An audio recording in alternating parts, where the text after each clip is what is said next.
എനിക്ക് അതിന്റെ കാര്യത്തിൽ എനിക്ക് ഭയങ്കര ഫുഡ് പെട്ടെന്ന് കണ്ടുപിടിക്കും ചീത്തയായ. ഒരു ഹെൽത്ത് ഇൻസ്പെക്ടർ ആവേണ്ടതായിരുന്നു.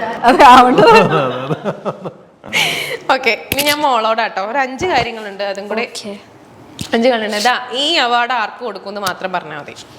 ഓക്കെ, മടി ഇവർ രണ്ടുപേരിലാണോ? അവർ രണ്ടുപേരിൽ ആർക്കാണ് ഈ ഒരു അവാർഡ് കൊടുക്കുക? അത് ഞാൻ തന്നെ വാങ്ങിക്കും, തന്നില്ല ഞാൻ പിടിച്ചു വാങ്ങിക്കും. അച്ഛനാണോ മടി? എന്തുകൊണ്ടാ മടി? എന്തെങ്കിലും ഒരു ചെറിയൊരു എന്താന്ന് അറിഞ്ഞൂടാ. ചെലപ്പോ ജിമ്മിന് പോവാൻ മടി. ജിമ്മിന് പോവാൻ മടി. പിന്നെ രാവിലെ ഇന്നത് കാര്യം, ഇന്നാളെ രാവിലെ മുതൽ ഞാൻ 5 മണിക്ക് എണീക്കും. എവിടെ 10 മണിയായാലും എവിടെ മടിയാണ്. ചെയ്യണമെന്നുണ്ടാവും, ചില സമയത്ത് ഒരു മടി പിടിക്കും. അടികൂടല് സ്റ്റാർട്ടിങ്ങോ? ഞാനോ അത് ഞാൻ ഭയങ്കര വഴിമരുന്ന് ഇട്ടത് അഞ്ജലി അത് കാണുന്നില്ല.